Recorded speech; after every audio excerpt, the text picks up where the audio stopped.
The GMT is one of the most useful and popular watch complications on the market. But how much does the average enthusiast really know about the GMT?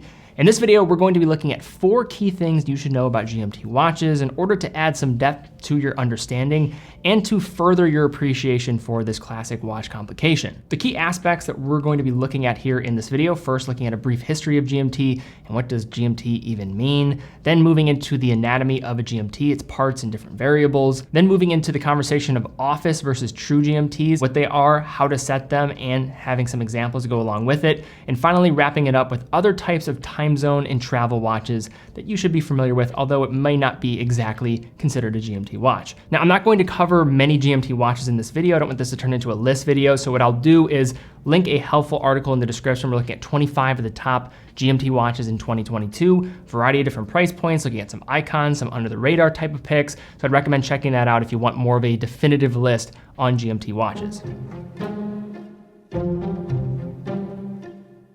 While certain mechanical complications, including the chronograph, date back to the early 1800s, the idea of tracking a secondary time zone in comparison is younger. The genesis of the GMT is intertwined first with the navigation at sea and more recently with the rise of airline travel. GMT stands for Greenwich Mean Time, which refers to Greenwich, England, which was selected as the global reference time at the International Meridian Conference held in Washington, D.C. in 1884. The conference set out to establish a meridian to be employed as a common zero of longitudinal and standard of time reckoning throughout the world. The prime meridian was essentially a longitudinal 0-degree marker represented by an imaginary line running from the North Pole to the South Pole right through Greenwich. The 1884 conference officially segmented the globe into 24 different time zones, spaced at 1-hour intervals, all utilizing the prime meridian in local time in Greenwich, England, or GMT, as a reference point.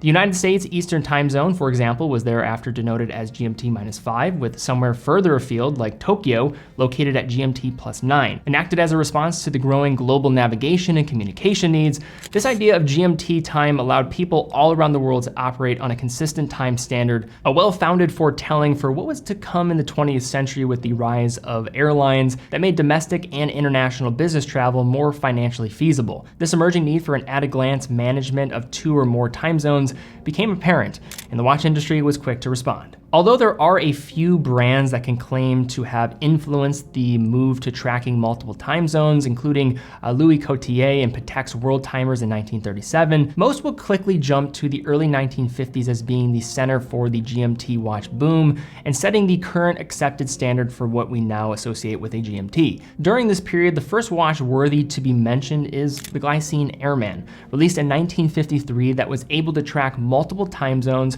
with its novel rotating 24-hour bezel with the help of a clamp crown and a 24-hour dial. Not far behind, Rolex released the now iconic GMT master reference 6542 the following year in 1954 after a request from Pan Am that featured an additional hand to track 24 hours. From here, the industry was off to the races with a wide array of GMT watches over the decades intended for a variety of use cases.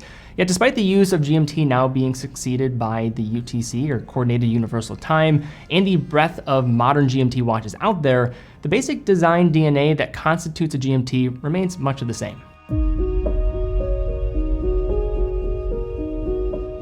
At the heart of GMT functionality is a 4th hand added into the hand stack alongside the local hour, minute, and second hand. GMT hands are typically executed in a contrasting color and shape to make them more easy to decipher from regular hands. For example, on the Rolex GMT Master 2 Pepsi. By adding 2 additional wheels to the MotionWorks, it enables the hand to rotate on a 24-hour scale, making 1 complete revolution per day. Given the 24-hour format of most GMT movements and the additional GMT hand, a 24-hour scale is necessary to make reading the secondary time zone simple and quick.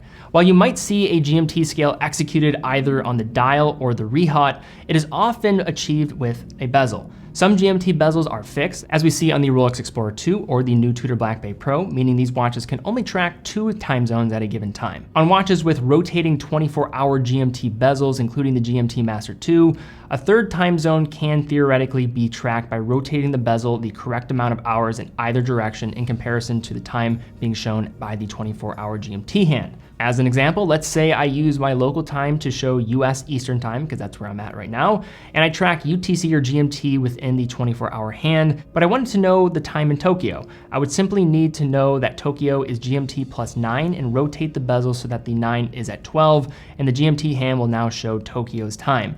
This is a clunkier process, but an interesting additional feature allowed by a rotating 24-hour bezel. And that is more or less it.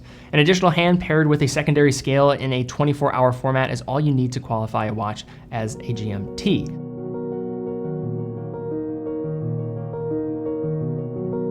Although one of the most common conversations you'll hear among enthusiasts is talking about the differences between two popular types known as caller office GMTs and true or traveler's GMTs. In short, with an office GMT, moving the crown to the second position facilitates the isolated function of only the additional 24-hour hand, not your local hour hand, as is the case with a true or traveler's GMT, which also tends to be significantly more expensive given the added complexity in the caliber itself that allows fewer steps when changing time zones. To give further clarity, let's show an example of each of these calibers, starting with the caller or office GMT. Generally speaking, this is a type of caliber that is at its best when staying in one place, using the local hour and minute hands to track the local time while keeping an eye on another time zone, maybe colleagues on the West Coast or in Europe, for example. Using New York and Paris as our examples here with a caller GMT, you'd start by setting the current local time in New York, let's say it's 10 o'clock, by pulling the crown to the farthest position and setting the hour and minute hand. From there, you would push the crown back to the second position to adjust the 24-hour hand to reflect Paris time according to the 24-hour bezel or scale. Paris is 6 hours ahead of New York, so you'd have your 24-hour hand pointing to 16 to indicate 4 p.m. in Europe. Where this becomes trickier is in the case of travel. So let's say you're traveling from New York to Paris, in which case you'd reset all your hands upon landing, first resetting the local time to reflect Paris time, and then most likely adjusting the 24-hour hand in 6 hours back to reflect your New York home time.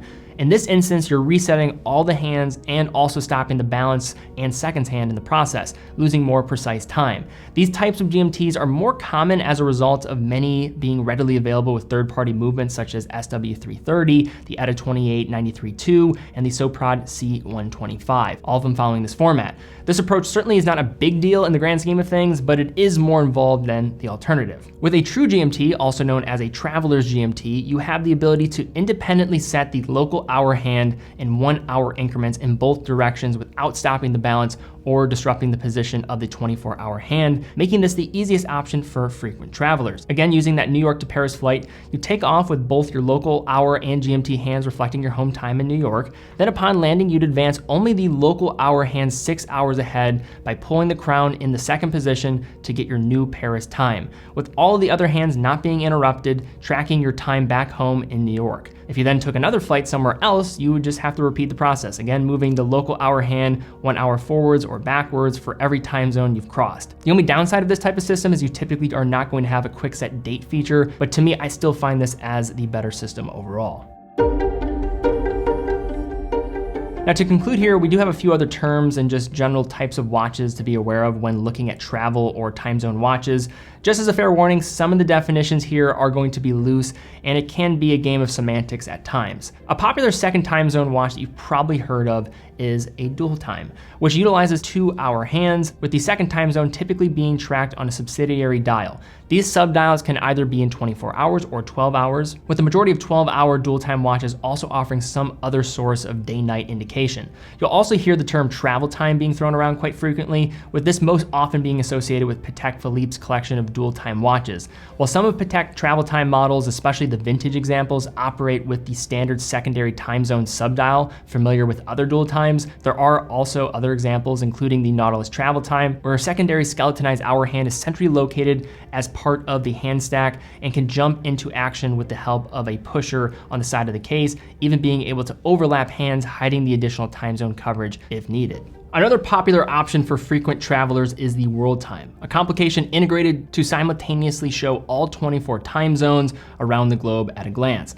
This is traditionally accomplished with 2 rotating rings, one showcasing cities representing the world's 24 time zones, as well as another rotating 24-hour ring that rotates once per day, often with some kind of color-coded day-night indication. To use a world time, the user sets their home time with the hands, rotates the 24-hour ring to align with the local hour hand, and then set a city located in your home time zone at 12 o'clock. After it's all set up, one simply compares the point where the 24-hour ring and the time zone bezel line up to decipher the hour of the day around the world simply at a glance. It's worth noting that this type of movement is expensive and complicated to produce. That said, some brands have gotten creative in accomplishing a level of world time functionality using what is basically just a GMT caliber. Unlike the true world time that we just described, which features an ability to rotate the ring of locations representing all the 24 time zones, as well as another 24-hour ring with a day-night indicator, this simpler type of GMT-based caliber provides only the latter functionality that is also tied to the general minute hand setting.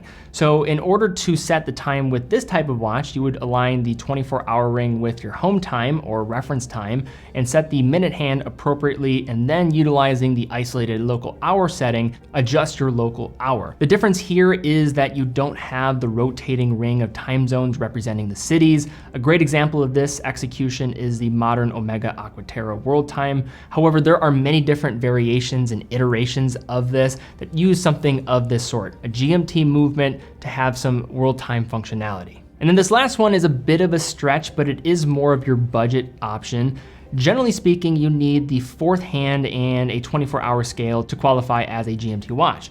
It's also possible to get some secondary time zone functionality utilizing only a special bezel. In this case, you'd simply rotate the 12-hour bezel forward or backward a number of hours needed for additional time zone, and then read the time using the hands and the bezel markers, ignoring the dial markings for the purposes of the second time zone. This is a clunkier and possibly more confusing method when it comes to legibility, but it can be helpful in certain instances by allowing for a regular time-only movement with its associated cost. And of course, a 12-hour bezel only allows a maximum of 12-hour difference from the local time, and while watches with this kind of bezel do offer at least some secondary time zone functionality, you won't hear them described as GMTs because of the standard time-only movements and no ability to readily display 24-hour time. And there you have it, things that you need to know about your GMT watch. Hopefully this helps in your just understanding of the complication further and having more appreciation for it.